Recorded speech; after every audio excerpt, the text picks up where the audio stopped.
माता की। मेरा आपने अभी देखा है यहाँ पे एक छोटा सा मंदिर है, और मेरी पीड़ा ये है कि मैं एक कोर्ट की एक डिक्री हुई है मेरे माता जी के खिलाफ, जो 2019 में हुई थी। तो मैं उससे पीड़ित हूँ, उस डिक्री से पीड़ित हूँ। वो जो कोर्ट का एक न्याय हुआ है उससे मैं बड़ी पीड़ित हूँ। मेरा सुशीला उपससी वाला नाम की एक महिला है, जो नोएडा में रहती है और प्राइमरी विद्यालय में अध्यापिका प्रिंसिपल का जॉब करती थी। पिछले साल ही रिटायर हुई है। तो मेरा ये अपने बताना, मेरा ये मकसद है आप लोगों को वीडियो के माध्यम से, कि 2087 में एक योजना चली थी जिसमें प्रधानमंत्री के द्वारा एक ऑपरेशन की प्रक्रिया शुरू हुई थी, जिसमें भूमिहीन लोग, मेरे पास ये डॉक्यूमेंट है जिसमें कुछ भूमिहीन लोगों को एक 3 हिस्से का पट्टा, जो उस टाइम जो वर्तमान में उस समय जो प्रधान थे उनके द्वारा एक ब्रह्मपुरी निरंजनपुर में कुछ जमीन थी, जो 2 कुछ एकड़ जमीन थी, वो वितरित की जा रही थी। 70 लोग थे उसमें, 70 महिलाएं जिनका ऑपरेशन हुआ था, और जो भूमिहीन थी, जो बेरोजगार थे, जो खेतिहर मजदूर थे, जो दिहाड़ी मजदूरी करते थे, तो उनको एक 3 हिस्से का पट्टा अलॉट हुआ था, जो ऑपरेशन नसबंदी के द्वारा उनको ये जमीन मुहैया की दिलवाई जा रही थी शासन के द्वारा। तो उसमें एक भूमि अधिग्रहण समिति बनाई थी प्रधान द्वारा, जिसमें एसडीएम, प्रधान और भी कई उसमें भूमि अधिग्रहण समिति में सदस्य थे। उन्होंने एक भूमि अधिग्रहण समिति बनाई जिसमें 300 रुपए की एक पर्ची काटी गई, और महिला थी जो इस कैटेगरी में थी, जो गरीब औरतों की कैटेगरी में थी, उस महिला को एक 3 हिस्से का पट्टा दिया जा रहा था। तो इसमें मेरी माताजी श्री सुंदरी देवी, उनको भी एक पट्टा दिया गया। मेरी माताजी का ऑपरेशन और उसमें पट्टा उन्हें मिला। उसके बाद क्या हुआ कि रहते रहते यहाँ 1987 से हम रहते 2012 में एक महिला आई। 2012 में एक महिला आई और महिला आके कहती है कि ये जमीन मेरी है, इसे खाली करो। बहुत विवाद हुआ, पुलिस विवाद भी हुआ, कई विवाद हुए, पर उसको यहाँ से कोई हल नहीं मिला। यहाँ इस जमीन से यहाँ पे आके इस मौके पे निरंजनपुर में कोई हल नहीं मिला। तो उसने जाके मेरी माताजी के खिलाफ एक मुकदमा कर दिया। मुकदमे में उसने हमारी माताजी को ये दिखा दिया कि इसने मेरे मकान पे कब्जा कर दिया, मुझे घर से बाहर निकाल दिया, अलाना कर दिया, फलाना कर दिया। मेरे पास एक नसबंदी का पट्टा है, मैंने नसबंदी कराई थी। इतने समय में मैं आई थी 2087 में, मैंने ऑपरेशन करवाया था, 15 दिन का अवकाश लिया था, और मैं बाहर रहती थी, मैं भूमिहीन थी, मैं सरकारी नौकरी पे थी उस टाइम, और ये भी हवाला दिया कि मैं सरकारी नौकरी में थी उस टाइम, और ऑपरेशन करके यहाँ से चली गई, पट्टा लेके चली गई। जो भी उस समय की जो स्थिति हुई होगी, उसके बाद वो यहाँ पे ब्रह्मपुरी निरंजनपुर में किसी को कहीं दिखाई नहीं दी। तत्पश्चात क्या होता है, 2012 में जो वो मुकदमा कर देती है उसके बाद हमारे ऊपर। तो मुकदमे के दौरान जो है 2017 में मेरी माताजी जो हार्ट की पेशेंट थी और उनमें शुगर भी था, तो वो अचानक ही बहुत ज्यादा बीमार हो गई इस केस को लड़ते हुए, और बीमारी के दौरान जो उनकी मृत्यु भी होगी, 2018 में उनकी मृत्यु होगी। और ये एक पक्षी एक डिक्री हो गई। डिक्री जो थी, डिक्री ये हुई कि इस महिला को जो होना था, जो डिक्री न्यायालय को गुमराह करके डिक्री करवाई गई।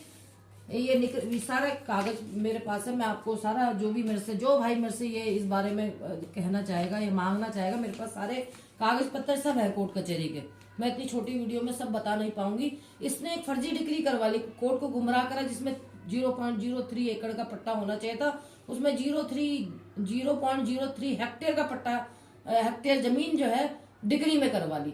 तो एक पीड़ा तो मेरी यह है कि फर्जी डिक्री हुई, कोर्ट को गुमराह करके, न्यायालय को गुमराह करके एक फर्जी डिक्री हुई। दूसरी पीड़ा मेरी यह है कि जब ये, क्या मैं अपने साथियों से एक सवाल ये करूंगी कि जब ये भूमिहीनों के लिए जमीन थी 1987 में जब एक योजना चली थी, जिसमें प्रधानमंत्री जी ने कहा कि खेतीहर मजदूर, भूमिहीन, कृषक महिलाएं, जो दिहाड़ी मजदूरी वाली महिलाएं, उनके लिए एक योजना है। तो क्या मैं अपने साथियों से पूछना चाहती हूँ, मैं अगर शासन प्रशासन भी मेरी कोई वीडियो देख रहा है और न्यायालय से संबंधित भी कुछ लोग अगर मेरी इस वीडियो को देख रहे हैं, तो मैं एक सवाल पूछना चाहती हूँ कि क्या कोई सरकारी नौकरी में रहते हुए एक भूमिहीन का एक जो ये योजना जिसके लिए चली थी गरीब महिला के लिए, क्या उसका आप फायदा ले सकते हैं सरकारी नौकरी में रहते हुए? मेरे भाई मुझे कमेंट करके भी बताएंगे इस बात को, मेरी बहनें मुझे कमेंट करके बताएंगी कि क्या कोई सरकारी नौकरी होते हो किसी गरीब का आप हिस्सा ले सकती हो, इतना बड़ा आप फ्रॉड कर सकती हो, इतना बड़ा आप षड्यंत्र कर सकती हो कि आप 15 दिन की नौकरी पे कर सकते हैं? कोई सरकारी कर्मचारी 15 दिन की आप छुट्टी पे आए और आपने जो है भूमिहीन कह के अपने आप को गरीब बता के एक पट्टा अपने नाम पे करवा लिया।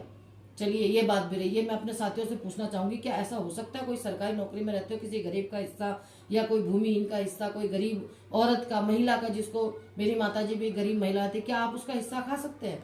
चलिए ये बात भी है और ये बात भी चलती रहेगी। हम आपके पास दोबारा भी इस वीडियो में आएंगे। दूसरा मेरा सवाल है कि क्या आप जो फर्जी डिग्री करा रहे हैं न्यायालय को गुमराह करके, क्या आपके लिए सही है? क्या आप एक गरीब को एक इस तरह एक गरीब महिला के साथ इतनी बड़ी एक गद्दारी कर रहे हैं और इतना बड़ा एक फ्रॉड, एक इतना बड़ा षड्यंत्र सिर्फ जमीन के लिए?